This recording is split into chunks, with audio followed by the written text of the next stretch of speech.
You lived there? I did. Talk about that. I did. Did he cook you? Of course he cooked me. I wasn't even at your level. I was just an ordinary player. Listen, so my first encounter in playing in the Chicago Summer League, now I held my own. We weren't always burning each other. That was 5-on-5. Yeah. Held my own. It was fine. But then once he retired and he was coming back, he needed some guys who kind of knew the game that he could sort of quietly start working out with. And he ended up, Grover, is Tim.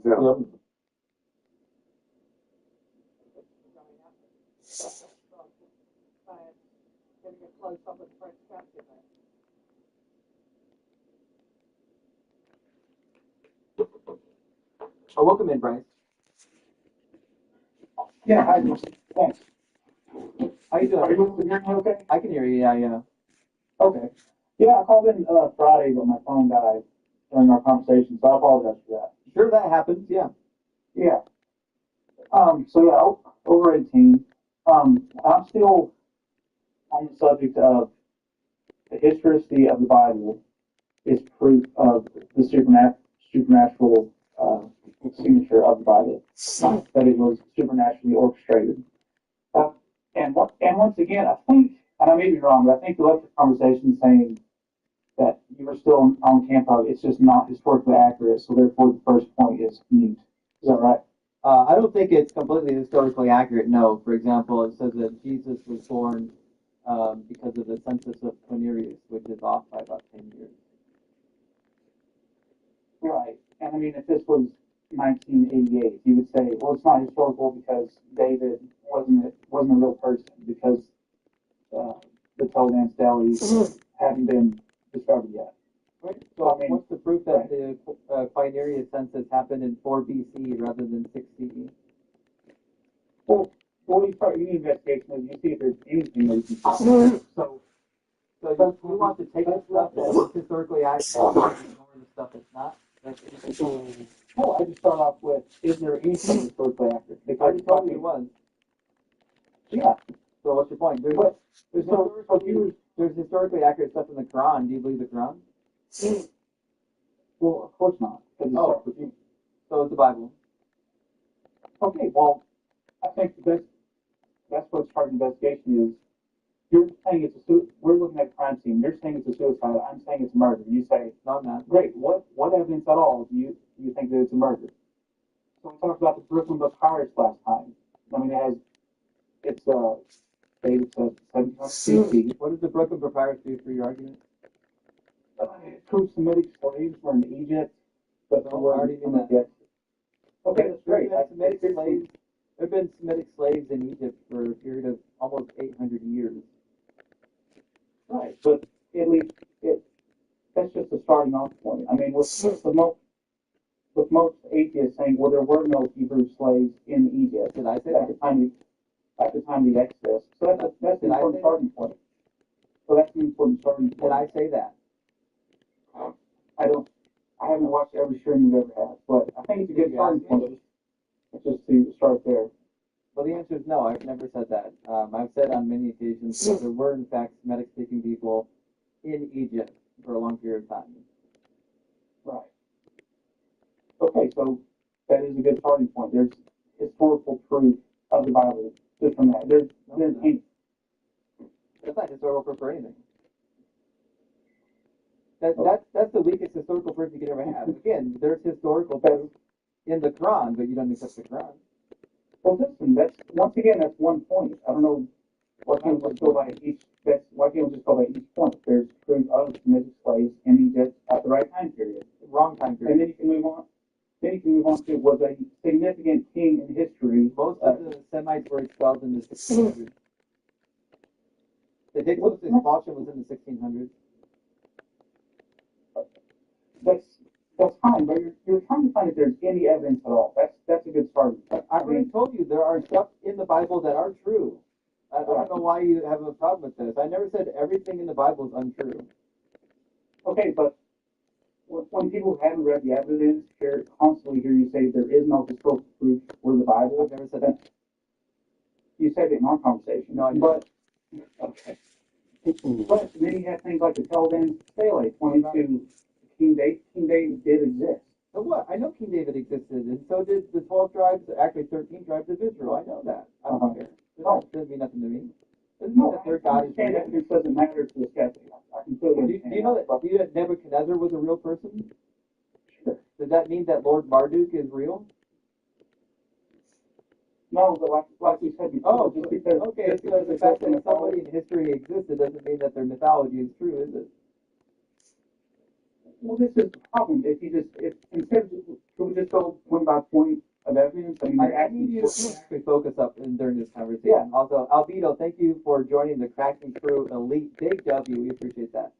The fact that an individual or a people group existed doesn't make their mythology true. Just for the fact that the Greeks existed and Alexander existed doesn't mean that the Greek pantheon is real. And once again, I'm in complete agreement with you. But once you understand that it's historically true, then you can understand how that leads. I don't know why this point is lost in you. Even if it was very historically true, meaning most of the stories happened, Right. it wouldn't mean that those gods exist for the same issue that the existence of the Greeks and the existence of the Babylonians doesn't validate their gods. That's completely true. We're in complete agreement on that. Okay. But the Bible is orchestrated in a way that the historicity leads evidences to prophecies and prophecies. Right. So that is provenance, like what are the prophecies that we should look at? Like a work of art. How do you tell it is authentic? You look at the provenance, and that's the same way that the Bible is built, orchestrated. Adorable. What are the prophecies we should be looking at? Right, like one of the problems was talking about Moses, talking about there is a prophet who's coming after me. You said, well, that's definitely about Joshua. Yeah, right? Joshua was quite literally elected to be the successor in Deuteronomy chapter 31. I know you haven't read it. It's okay. Yes, he was, but the Jews understood that as a messianic prophecy. I mean, you have no. So quite a few of them said it was Joshua. And this is the topic you're going to run into. You're going to say goofy things like the Jews believe something. There's no such thing as the Jews believing anything. They disagreed on everything. If you read the writings of the Talmud, you'll discover that they disagreed way more than they ever agreed on anything. there's still consensus that there was such a thing as Messianic prophecies. I mean, No, I agree that the Jewish leadership, and you can read about it in the Talmud, they did believe in a Messiah, and they did believe that there were some passages that were clearly messianic. And I agree with them. That's why I don't believe in Jesus, because when I read Jeremiah 33, which is clearly messianic, it didn't come true. When I read Isaiah chapter 11, which is clearly messianic, it didn't come true. When I read Micah chapter 4 and Zechariah chapter 9, which are clearly messianic, those didn't come true. So the clear messianic prophecies never came true. right, when it's interpreted, I mean, it depends on the way you interpret it. So, No, if there's no anyone interpretation. okay, right, of course there's not. There's only your interpretation and then nothing else. But the point I wanted to go to, like you pointed out, I think, am I saying the right name, Simon Bar-Kokhba? They followed him thinking he was Messiah. So that only leaves credence to they were looking for a man, a person who was going to be this God, this star of Jacob. Of course they were. Right. So there's an understanding by the Jews through the Old Testament that there is a man, a Messiah that is coming. Yeah, and what they believe about it. What do they believe about the Messiah? That, like you talked about, that he would be born in Bethlehem, that he would come into Jerusalem riding on the donkey, that he would, I mean, you go through Isaiah 53, that was well known that it was his death on the cross was what that was going to look like. I mean, There's no death on a cross in Isaiah 53. And if you read the Talmudic writings, nobody can agree on what Isaiah 53 is talking about, but there's a large consensus that Isaiah 53 is not about the actual Messiah. right, some of the writings are talking about post 70 No, some of them are prior to 70 AD, some of them are post 70 AD. So, for example, in Berachot and in other portions of the Jerusalem Talmud, you'll find references that are prior to Jesus. AD. Right. So it's very easy. Like we have actual messianic prophecies, and you're just going to ignore them. Ezekiel 37. My servant David will be king over them. They will have one shepherd. Was Jesus ever king over them? You could say I mean, it's not even a possibility that it could be a future prophecy. I mean, or that it is happening in a way. I mean, It doesn't say that the servant from David is going to be king over the people. that could be inclusive. Prophecy. If it's in the future and it hasn't happened yet, that therefore it's not fulfilled. Yeah, by definition, it's not fulfilled. That's the literal definition of an unfulfilled prophecy. The prophecy does not happen. Right, you're right. I'm just saying it's not. That wouldn't be a good starting place. I mean, you look at the I second. know, yes, fulfilled prophecies would be a terrible starting place for proving Jesus.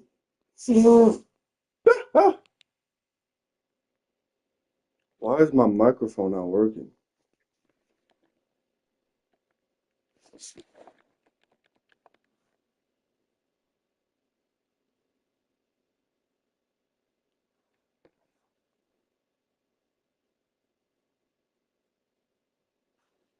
Microphone on Vizio remote not working. Good. Command to work on a new Vizio remote. I could get all the other buttons to work just fine, but the voice command would not work. And multiple things told me to hit the input and the mute button at the same time, and it would flash, and it was pairing all the other buttons. They all worked just fine, but the voice control wouldn't work. Finally, after much searching, I found it. And all you have to do is go to settings. From there, you're going to go down to all settings. This is where I couldn't figure out where to go next. So then you're going to go to system.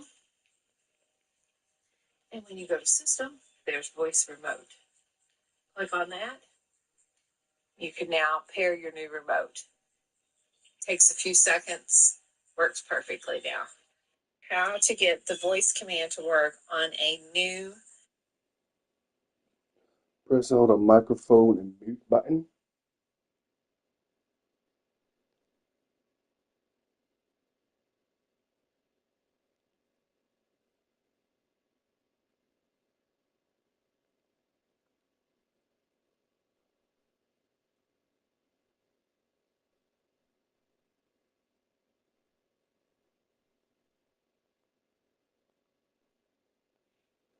YouTube.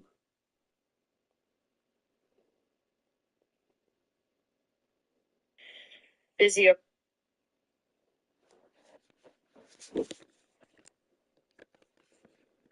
How did GTA Online change from a game?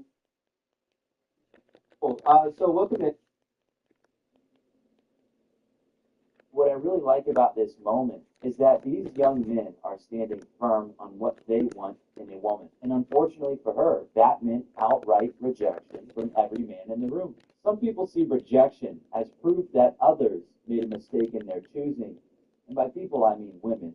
They walk away saying things like, nah, he was intimidated, he's insecure, or he doesn't know what he's missing, his loss, all of this stuff. It's really just an attempt to make themselves feel better, right? It's self-soothing.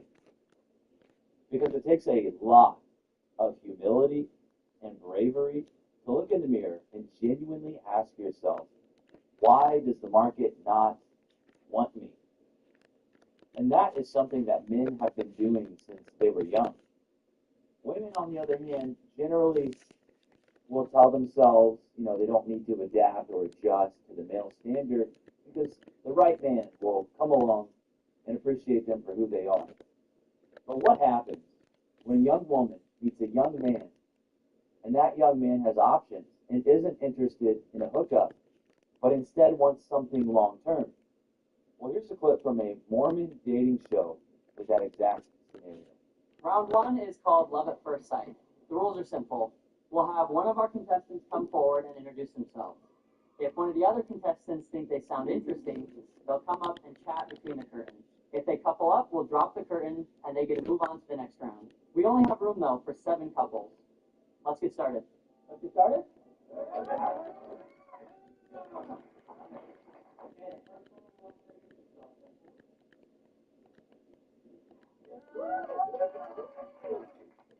Okay, I'm Riley. I'm 24. I'm from Houston, Texas.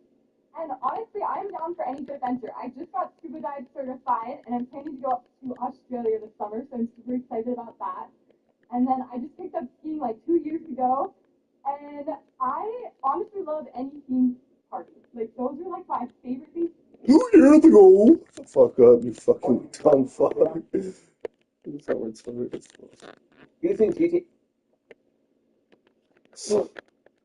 GTA Mastermind, he's been stealing my videos? Stealing is not necessarily the right word.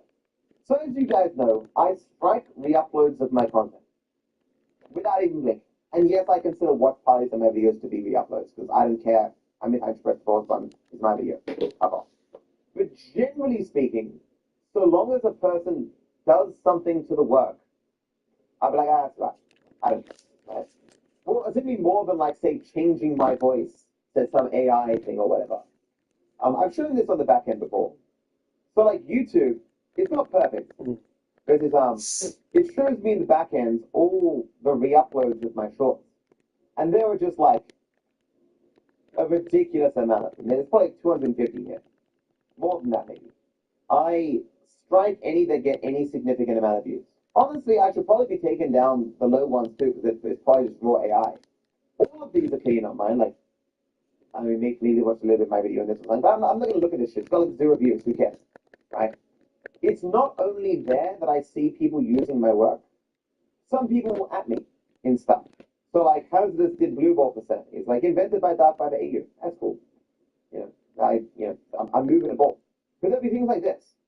And there are 2 people with roughly the exact same video, released a day apart, in different languages. Did you know you can save this guard in the P5 first mission? There's a bizarre way to do it. Yes, you have to trick the game. Check this out. Right after you leave the vault, this guard holds Michael hostage, forcing you to sweep the crowd. But to avoid killing the guard, the most efficient way is to get close to him. And here we have 2 problems. more than 25. Okay, so basically, this is my footage, obviously, and he's explaining the thing from my video, and this is my footage. But you move very slowly, like painfully slow. After doing this over 30 minutes, you finally reach the guard and knock him out, saving it. So like, it's my footage, but he's changed it, right? It's different, and in an ideal world, he would have taken the fact that this is possible and just done it himself, right? But at the same time, I don't know if he's doing anything wrong here. So like, I'm not going to touch this, especially as I say, I don't think credit does anything. Like you can't even see my name here. Where you have to like click here or something. I can't even see this. Where would my name even be? Like there we go. So like it doesn't matter. Like no one's taking it. But like doing credit like that is just like showing some respect or whatever. You're being kind. You're acknowledging like, hey, good job kind of thing. This is cool. And so I don't touch things like this. But it is weird that there's two of them. Did you know you can save that guard in the first mission of GTA 5? There's a bizarre way. So this is like the exact same thought, but a different language. Yeah. Oh, actually, I'm in here. Like, you can see my face there, so So I don't know what's going on here. As I say though, as long as you're adding stuff, changing it in some way, it's not just a raw rip, I won't touch it. Given the fact that he used the exact same footage regardless of the redub, I would copyright claim it. But he didn't use the exact same footage, because it is cut differently. Like, I don't think that usage would hold up in court, necessarily. But the things that people tend to take from me, from my shorts and stuff, is stuff that's hard to do. For example, I struck someone recently who took the animation of Franklin climbing into the window on complications, because you can't just do that in the game. Like, you have to know where the code is, change the code, put it in the game, and then execute it. And my team knows how to do that, and obviously I pay them for that purpose. But that's why the footage is taken from me. In the same way that people take the deleted scenes or whatever from me, because they don't know how to get them in the game themselves, since this is the only way they can do it. And this is probably that example where these guys would probably have wanted to record this themselves, but yeah, they couldn't do it, or it's take a long time, so like, I'll do it, whatever. And when I'm successful enough, guys, I don't have to worry about this shit. The amount of time I give to thinking this each day is like 1 nanosecond. On occasion, I'll just click here and be like, oh, this one's getting a lot of views. Click it. If it's a directly upload, I strike it, and then I move on with my day. Fair use is a really slippery slope. Fair use doesn't even exist in some countries, right? As I've often said many times, people just define fair use by the content that they want to exist or believe should exist, and leave it at that. They don't really care about what the law says or what case person says or what it says in a particular region. It doesn't matter. People have a different idea of fairness, and that's generally what they're speaking to when they use the phrase fair use. They are saying this use is fair, not necessarily referencing some legal jargon in some particular region or whatever. And for me, I just care about directly uploads. If I can see you've done some effort, then I usually just go whatever. And GTA Mastermind is similar to that. Like, if this dude just sat around re-uploading my clips, I might have a problem with that. But he does like one every once in a while. Like, the times when Dark Viper played GTA 5 with Twitch chat and got perfect timings. let's go to Franklin. Oh, perfect. Yeah, I was wondering when I'd be back into it. It was a lot earlier than I expected. I have no money. This makes me sad. What? Not that sad. I would never edit this footage in this way ever. Just never. And clearly this is edited in a different way that might appeal to a different audience. And there is some, it's a twist on the clip or whatever. And that's enough. That's enough. Right? As I often say with clips, it just depends on the use case as to whether I think it's going to be okay or justified or whatever. And a person using an AI voice is not necessarily bad for me. People have been using synthesized voices for eons before AI, or generative AI was a thing, right? Some people don't have a strong voice. Like, if you go back and look at my old content, I'm like, okay, and it takes a long time to gain presence, to be able to speak authoritatively. And I suck at it. I need to. Like, you can go back and listen. So when I say I suck at it, I'm not bad at speaking on stream. Like, you can see me, like, talking and I'll pause sometimes, and, I'll mumble a bit, I'll say sometimes. When you're trying to read lines for a YouTube video, and you want to have oomph, you want to have presence, you want to have, you want to be heard, to enunciate things perfectly, it is so fucking hard. I'm doing, like, sentence by sentence to get it out exactly the way that I want it to. And the effort I go to enunciating things perfectly causes me to often not have the emotion that I want. It's, but like you can go back and look at my oldest videos, well, the ones that still in the channel. Listen to the first facts and glitches. It feels sort of strange to say it out loud, but over the last 4 years, I have spent over 5,000 hours speedrunning GTA 5. I'll start with something simple. At any point in the game where you can make a save file, you can use that save file to warp yourself to your save house. See, now take that, compare that to the most recent episode of Facts and Glitches. Hello and welcome to another episode of my Facts and Glitches series, where I continue to showcase more of what I've learned about GTA 5, my over 12,000 hours of playing, and for my awesome viewers. Obviously not timestamps for the things that I didn't know, sir. On the mission, Mr. Phillips, Trevor pushes Ortega and his trailer into the river. This trailer remains unchanged. Although it sounds very pressed, I hear that sometimes, where one of my older clips will be put in short, and people are like, oh, it Dark Papa used to lose a up one, or what pet things to me, like, he sounds dead inside. But that's just how I was. Old Mecca was tired a lot of the time. That may have been part of it. When, like, back in the day, I'd be streaming 6 hours, and then, editing every moment that I was able to stay awake. But I also just didn't know how to really enunciate, to bring emotion, feeling into my work. And it took a lot of time for me to get that. And arguably, like, some people don't like that kind of speaking. I'm a lot louder now. I'm a lot more forceful. I'm a lot more, what's called aggressive, but like I speak with gravitas. And if you aren't able to do that, and you feel like an AI voice can help you, I mean, that's fine. Like, why are you calling it an AI voice? Like, it's just a text-to-speech voice. Like, these have existed forever, I also watched another YouTuber that is having the same issue, but a Spanish YouTuber who's legitimately taking his content, video, and re-uploading it as his to make it worse, but higher space. That should be I've struck down. I don't think it is transformative to redub content. You may be providing a service in a way, but that's not a creative work. Because, a lot of that stuff is, like, mass-produced as well. Like, you can just get AI to translate stuff and just shove that stuff out. It's especially worse when, they hide who the original person, the creator was. It's worse. It's not a celebration of something someone else has done or whatever. It's just raw ripping off your content.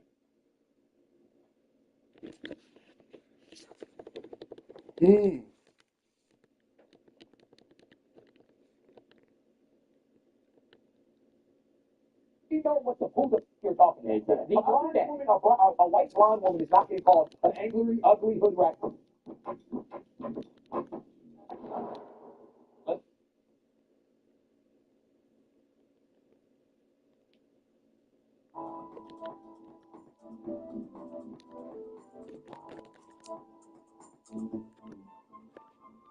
What I'm making a case for is showing that there is no logical inconsistency. Because what my worldview is consistent. This is something that you would expect to see from an all-loving, all-just God, is a defeating of evil. Now you're saying evidentially he could have done it a different way, so therefore it's less likely that he's real. And that's fine, we can get into that argument. But nonetheless, there is no P and not P. My worldview stays consistent.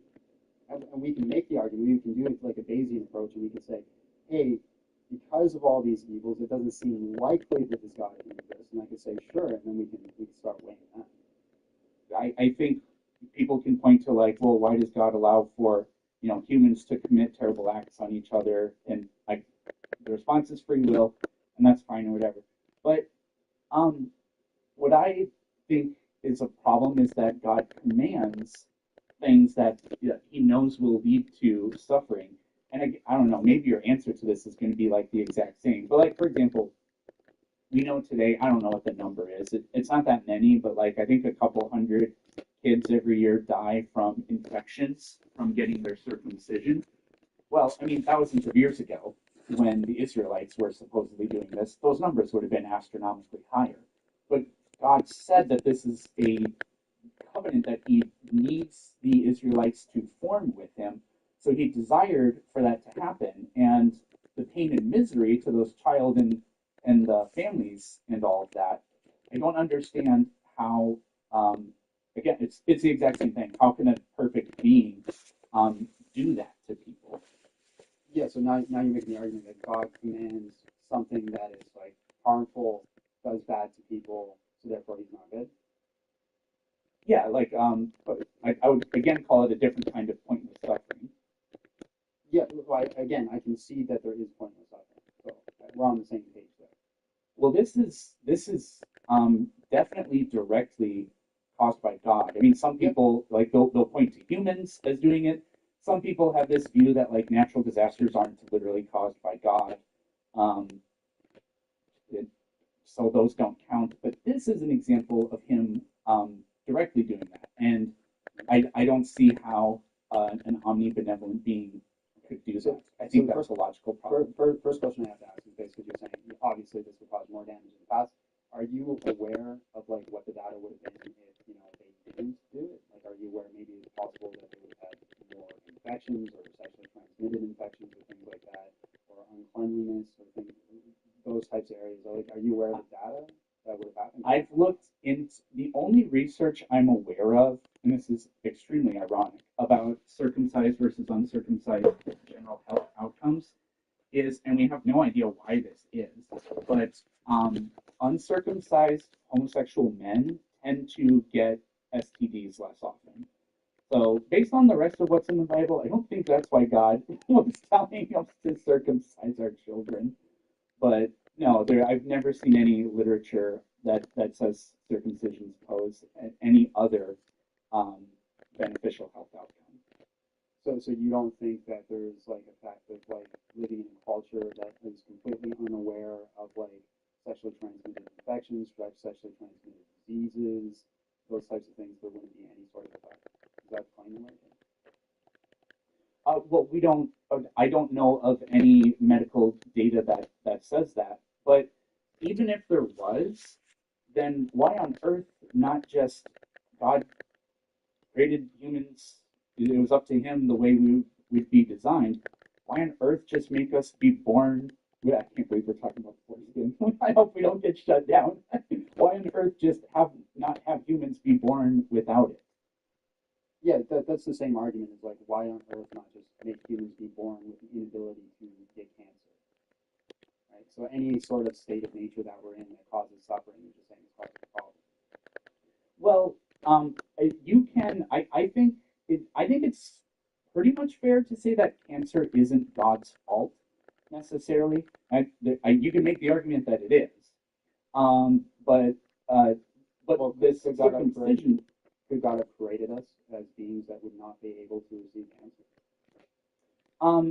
I guess it's possible, yeah, but He's not. But at the same time, it's not God's. It's kind of like a trolley. Well, I don't want to talk about the trolley problem, but God's not causing the cancer.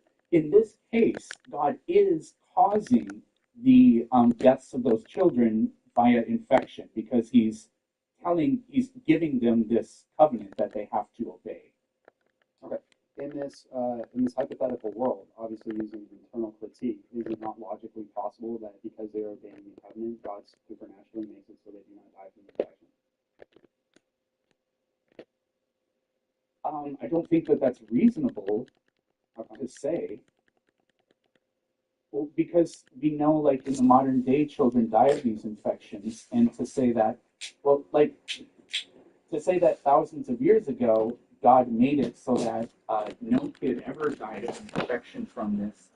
It's just, I think that's a little too silly, but it also poses a really serious problem that I typically, not typically, sometimes run into with the apologetic approach, which is if the God is capable of doing anything, then that means a tentative explanation can be applied to literally any situation.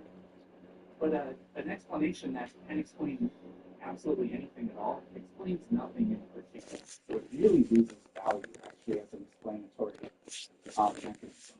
Right. So what I'm saying is not every single person could possibly have the supernatural experience. I'm saying specifically because God had a covenant and made a promise that He would honor His end of the promise and protect those individuals. A child that's off in another nation gets circumcised for a different reason, may be infected and die. The child specifically for this covenant may have been infected. Ultimately, the argument, I'm not making the argument that that's the case. What I'm saying is we don't really have any data to make the case that this is happening, that they were dying from infection, or it wasn't. But we also have to remember this is an eternal critique. So we do have an all-powerful God to operate. I think you have the burden, though, and just to say that it's hypothetically possible, I don't think is a good response. That's not my response. My response is we have a hypothetical possibility, but my response is we don't have enough data to make a case either way. I mean, we have to make inferences, and I mean, we just know that infection's not even that long. I mean, like even in the United States, 100 years ago, 1 in every 5 children died before they were 5 years old, and it's almost all because of infections. And so, just to say that I think it's totally appropriate to apply that to the ancient world as well. I mean, like we have data on traditional societies too that we can look at, where those death rates are like 40%. Sure. So let me just grant it and move the conversation forward. God is responsible for the infection. They do die. Is God not responsible for all of them? It depends on kind of like the view you take on it. I mean, like, do you think that God caused the 2004 tsunami that killed 250,000 people, or do you think that plate tectonics did it, or do you think it could be either one?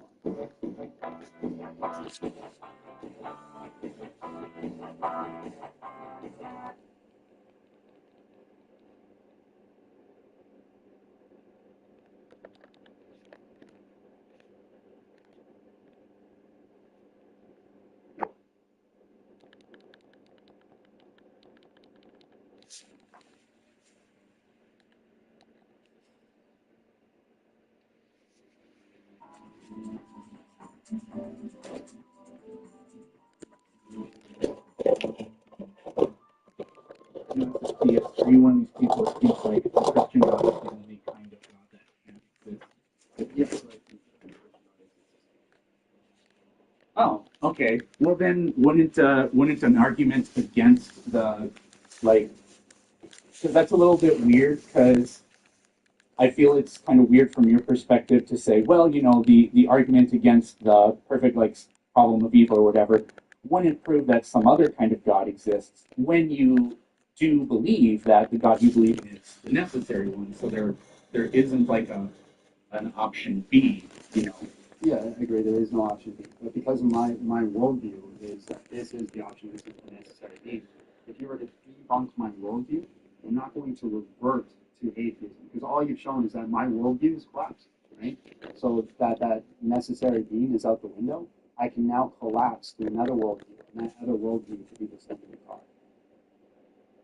Okay, that's a little weird to me because it sounds like you're starting with like a true dichotomy, either my God or there is no other God. Yeah, but then you're saying like you'd be willing to like change your mind. But it's not like there's something wrong with being willing to change your mind. No. So I think you misunderstand. So what I'm saying is, yes, I do believe my God is necessary. I believe that's the way that it has to be. But let's say that you came up with an argument that did change my mind, that convinced me that my God isn't necessary. I'm not going to revert to atheism based off of that. I'm just now going to be convinced that my God is no longer necessary.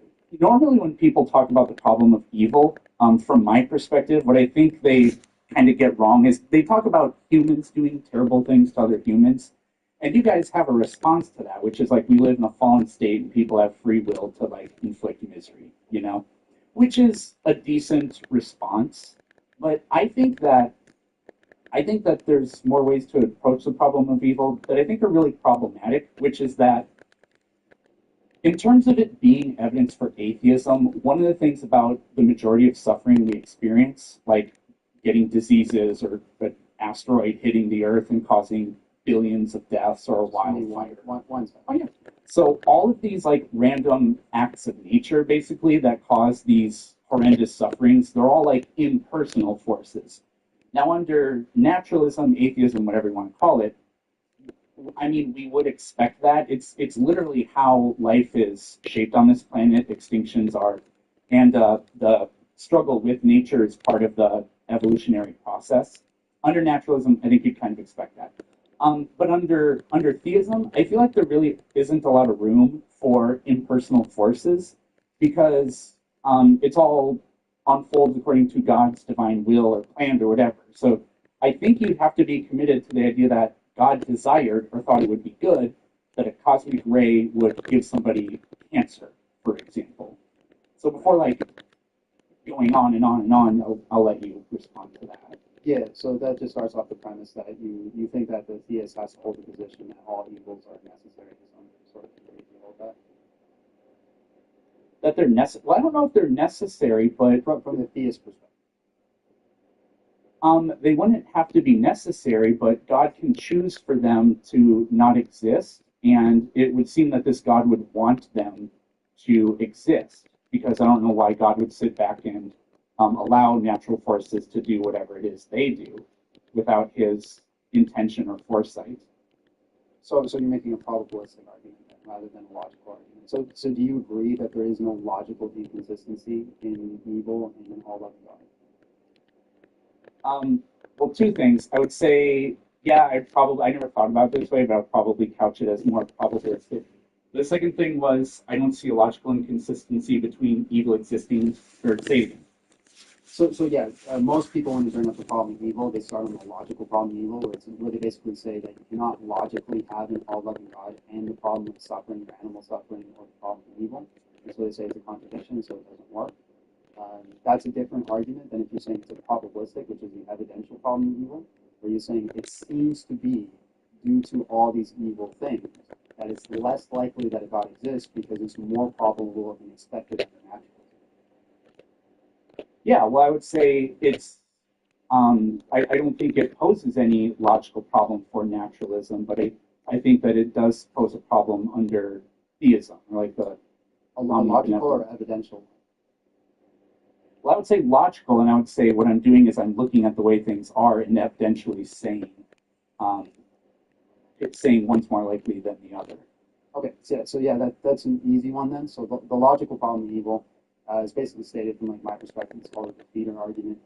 Basically states that at the end, God is going to defeat all evil to the point where all beings will retroactively look upon the suffering that they've gone through and consent to going through it. Very similar to when we look upon our own lives and we say, yeah, those things were terrible, didn't need to happen, but I wouldn't change my life. But doesn't that make the suffering pointless? It is pointless. So how do you reconcile a perfect being inflicting or allowing for pointless suffering? Because they will defeat it. They will ultimately destroy it and not so much like reward us, but put us in the state of being where we consent to us going through it. So then, but it's completely possible that God would, defeat, because like you can say there's evil or wrong in the world. Not all forms of evil and wrong are suffering. So I don't see how the world of like misery and suffering that some, conscious beings endure, like humans and animals or whatever, would in any way need to happen just because there's going to be, retribution down the road. Why not allow any of that and then still conquer evil, in the end? Yeah, so now you're kind of shifting to the evidential. We're weighing the cases, we're weighing the probabilities. So you can see that like the logical, we're good with that. There's no logical contradiction. I still kind of think it is because, you just said that there is pointless suffering. And I don't see how the redemption, like it could literally be trillions of years down the road. We just have absolutely no idea. In any way deals with the fact that the pointless suffering ever occurred. Can you say that again? So you said ultimately there's this redemptive piece to where all the suffering that occurs is negated, or it's like it becomes kind of meaningless, right? No, you consent to it. Not that it becomes meaningless. It becomes one of those things where you look upon it and you're like, I consent to the suffering I went through. Very similar to like the analogy I said before, where it's like, okay, I've suffered in my life, I wouldn't change my life, right? It's made me who I am, so to speak. So in the end, we'll all accept the suffering that occurred because of the redemption, and that evil will be conquered eventually. The evil's conquered, the evil's destroyed. We move into new beings, new creation. The analogy that was given to me that I think works really well is if you look at a mosaic, like you look at a glass figure, a glass figure. Stained glass? Yeah, like stained glass, yeah. So you have like stained glass. If you zoom in on an individual piece, it's just a broken glass. It doesn't make any sense. it's like, oh, that's horrible, that's terrible. But when you zoom away from that broken piece and you see all those broken pieces put together, you have this beautiful image, this redemptive arc that comes from it. I don't really like that analogy from your perspective because that individual broken piece is a necessary part of the whole. And then you'd have to be saying that God deems all this suffering necessary, which I think you'd have to say that God desires for it to happen. But I don't see. Go ahead. No, I was just going to say, it doesn't have to be necessary because a broken piece could be in another form, could be another broken piece, could be in line broken piece. It's just when it's all put together, you get this redemptive arc. So it's not the fact that it was designed to be that way, it's that it was put together even though it was that way. Yeah, I mean, I don't